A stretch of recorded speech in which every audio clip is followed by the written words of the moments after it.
Hi everyone, फिर से एक नए वीडियो में स्वागत है। दोस्तों, अभी करेंटली टाइम हो रहा है यहाँ पे 9:21 और 3 लॉट से मैं निफ्टी को मैं शॉर्ट किया हूँ, कॉल को मैं शॉर्ट किया हूँ, जो कि इसका बाइंग प्राइस है 161 रुपया और अभी चल रहा है 147 रुपया पे और 1100-1200 रुपये का हमारा प्रॉफिट चल रहा है। ऊपर वाला पैनल आप मत देखिएगा, ऊपर वाला पैनल चल नहीं रहा है। नीचे वाला पैनल हमारा यहाँ पे चल रहा है। फ़िलहाल के लिए 1600 रुपये का प्रॉफिट हो चुका है। गाइज, आप बताइएगा कि टारगेट और एसएल में कितना का डिफरेंट आदमी का होता है। मेरे हिसाब से तो एसएल छोटा लो लेकिन प्रॉफिट बड़ा लो, लेकिन आदमी का सारा दिन साइकोलॉजी सही रहता है, सारा दिन माइंड साइकोलॉजी सही रहता है। मार्केट आपके फेवर में भी चलता है, लेकिन एक आध दिन ऐसा आता है कि आपके मार्केट फेवर में चलते हुए भी आपका लॉसेस होता है। वो सारा कुछ डिपेंड करता है माइंड साइकोलॉजी के ऊपर। उसी तरीके से आज के इस वीडियो के अंदर देखेंगे कि हमारा जब मार्केट एसएल कर देता है तो एसएल करने के बाद मार्केट हमारा डायरेक्शन देता है, काफ़ी अच्छा खासा डायरेक्शन देता है, काफ़ी अच्छा खासा गिरावट आती है, काफ़ी अच्छा खासा उसमें प्रीमियम भी ले पाते, लेकिन उसमें हम नहीं ले पाए। तो यहाँ पे देखा जाए तो हमारा प्रॉफिट यहाँ पे बुक अभी नहीं हुआ है, लेकिन यहाँ पे 1700 रुपया 1600 रुपये का प्रॉफिट यहाँ पे चल रहा है। तो कोई नहीं, वेट करते हैं प्रॉपर टारगेट के लिए, बीच में नहीं निकलेंगे। एसएल हो जाए चलेगा, लेकिन टारगेट होना चाहिए। निफ्टी बैंक निफ्टी दोनों अलग चीज़ है, दोनों का सिचुएशन थोड़ा बहुत अलग चलता है, लेकिन same stop loss target same ही काम करता है, थोड़ा ऊपर नीचे होता है। तो इस ट्रेड में हमें बने हुए लगभग 7 मिनट हो चुका है। अभी फ़िलहाल के लिए हमारा इस ट्रेड में प्रॉफिट ही चल रहा है। तो आपसे मैं ये जानना चाह रहा हूँ, फ़िलहाल कि देखिए हमारा 2100 रुपया नहीं 1800 रुपया 1200-1300 रुपये से जाकर हमारा प्रॉफिट फिर से घूम गया है। सॉरी, 2100 रुपये से घूमा था 2300 रुपये से। तो आप बताइए कि आदमी का जितना एक दिन का लॉसेस का टारगेट होता है, जैसे कि आपका लॉसेस का टारगेट है 2000 का, तो क्या 2000 रुपये मिल जाने के बाद प्रॉफिट को बुक कर लेना चाहिए या फिर नहीं? अगर देखा जाए तो हम कंटिन्यू जब से सेलिंग्स कर रहे हैं तब से हम मॉर्निंग में ही प्रॉफिट लॉसेस करते हैं। उसके बाद मार्केट में उतना कोई ज़्यादा खास मज़ा आता नहीं है। सुबह सुबह ही या तो प्रॉफिट हो जाए बड़ा वाला या फिर लॉसेस हो जाता है। निफ्टी में उतना ज़्यादा कोई खास ज़्यादा माइंडसेट साइकोलॉजी तो अभी बना नहीं है। बैंक निफ्टी में कंटिन्यू ट्रेड कर रहे थे तो कंटिन्यू प्रॉफिट उसमें करते हुए आ रहे थे। लगभग 12 से 13 हज़ार रुपये का उसमें प्रॉफिट हम ऑलरेडी कर चुके थे। तो यहाँ पे देखा जाए तो फिर से हमारा प्रॉफिट इंक्रीज हो रहा होगा, क्योंकि हम ऑप्शन को सेल्स कर रखे थे। तो ऑप्शन के सेल करने के बाद प्रॉफिट ऑटोमेटिक कम भी नीचे भी हल्के हल्के भी नीचे आता है, तो हमारा प्रॉफिट इंक्रीज कर देता है धीरे धीरे। तो इसमें आप देखेंगे कि मैं कंटिन्यू रिवर्सल 3 पोजीशन में बनाया हूँ और तीनों पोजीशन में बड़ा लॉसेस तो नहीं है, लेकिन छोटा छोटा लॉसेस तीनों में मैं लिया हूँ। तीनों में एक में कॉस्ट टू कॉस्ट पे निकला हूँ, दूसरा मैं 300 का लॉस लिया हूँ। जिस जो पोजीशन में चल रहा है इसमें भी थोड़ा मोटा 700 रुपये का लॉसेस लिया हूँ। इसमें कुछ गलत ज़्यादा कर दिया हूँ, बड़ा प्रॉफिट आ गया था फिर भी इसमें लॉसेस हो गया है। कोई बात नहीं, फ़िलहाल के लिए हमारा 1070 रुपया 80 रुपये का प्रॉफिट चल रहा है। आदमी को कंटिन्यू अगर 1 मंथ प्रॉफिट हो जाए या फिर कंटिन्यू 5-6 दिन प्रॉफिट हो जाए, इवेंट मेरा भी देखा जाए तो कंटिन्यू 4-5 दिन प्रॉफिट हो जाता है। उसके बाद क्या होता है ना कि मेरे अंदर का साइकोलॉजी बूस्ट होता ही होता है, कॉन्फिडेंस भी बूस्ट हो जाता है।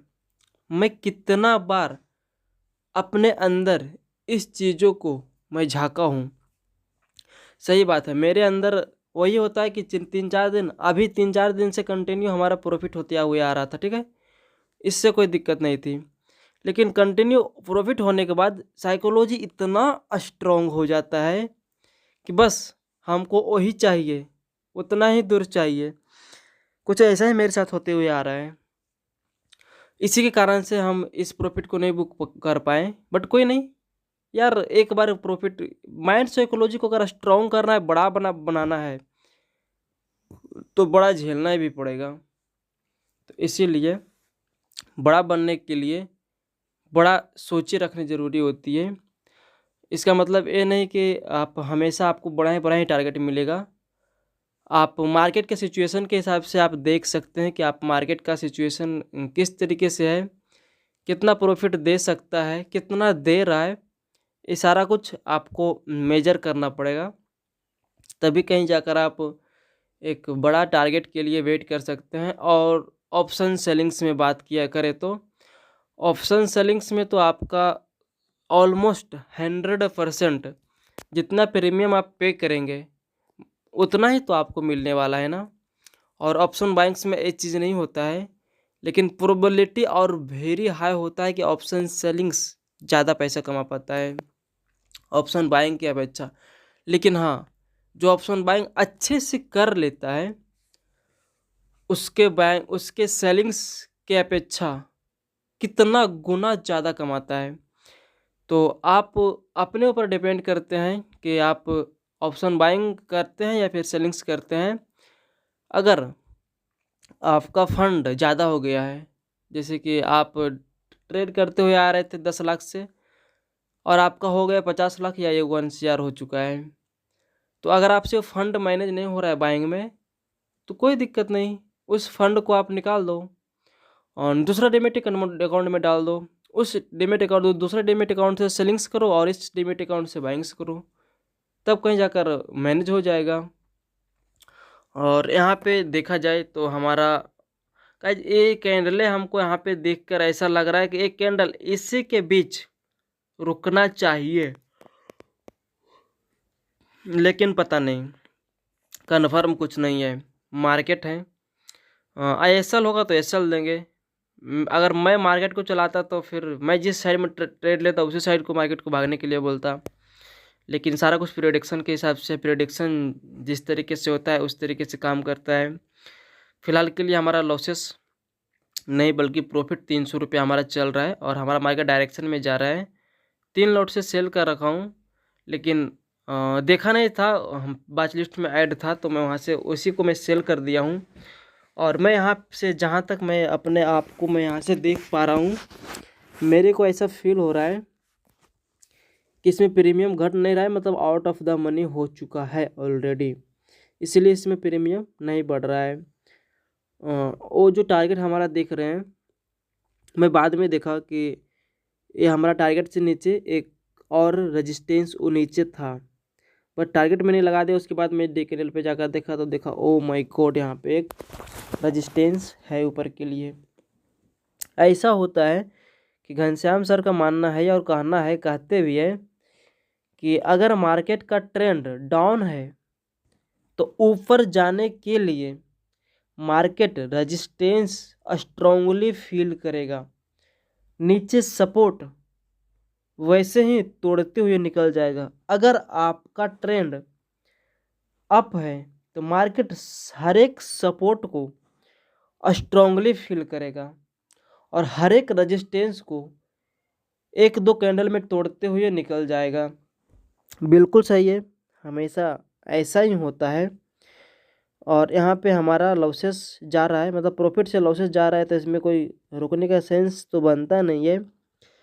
मार्केट आज दोनों साइड ट्रेप कर रहा है, बहुत गंदा वाला ट्रेपिंग कर रहा है, बहुत गलत कर रहा है। एक साइड मूव नहीं दे रहा है, एक साइड मूव भी देगा, लेकिन हमको यहाँ पे मार्केट एग्जॉस्ट कर देगा, निकाल देगा, उसके बाद देगा एक साइड का मूव। कोई नहीं, अपना SL को वेट करते हैं। SL हो जाएगा, चुपचाप मार्केट से आउट हो जाओ गुरु, आउट होकर फिर आराम फरमाएंगे। कोई नहीं, और फिर से देखें तो उसमें प्रीमियम DK नहीं मिल रहा था हमें, और इसमें एक गलती मैंने कर दिया कि एक ही लॉट को सेल कर दिया हूँ। देखो एक ही लॉट को मेरा सेलिंग है और मैंने सेलिंग्स किया था 130 पे आ गया है 110। 20 पॉइंट हमें ऑलरेडी मिल चुका है, लेकिन वहीं पे रजिस्टेंस है। मैं बता रहा था कि रास्ते में एक रजिस्टेंस है, वहीं पे एक रजिस्टेंस है, वहीं से मार्केट घूमने वाला है, घूम जाएगा, आप वेट करना। और मेरा यहाँ पे प्रॉफिट ऑलरेडी 3 लॉट से हमारा हो जाता 1500 रुपया, बट हुआ नहीं क्योंकि एक ही लॉट मैंने सेल कर दिया था, गलती से ध्यान नहीं दिया। और इसमें मेरा 3 बार बाइंग सेलिंग हो चुका है, ऑलरेडी 3 बार हो चुका है। इसमें मेरा एसएल हो जाता है, तो इस ट्रेड से आज के दिन में हम निकल जाएंगे।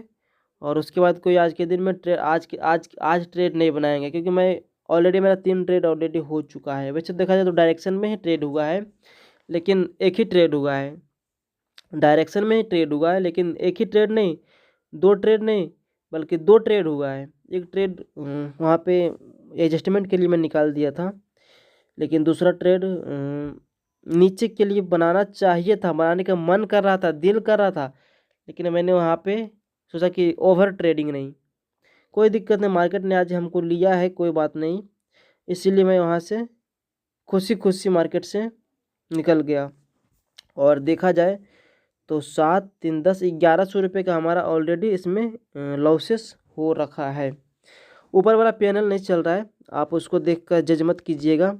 तो इस ट्रेड को ज़्यादा देर अब होल्ड नहीं करेंगे, क्योंकि मार्केट एक कैंडले देखकर हमको अच्छा नहीं लग रहा है। कैंडल बहुत गंदा कैंडल बना दिया है, गया ऊपर लेकिन नीचे आके क्लोजिंग दिया, गंदा कैंडल बना चुका है। इसमें हमको रुकना जायज़ नहीं है, यहीं पे निकलते हैं, और हम यहाँ पे निकल चुके हैं।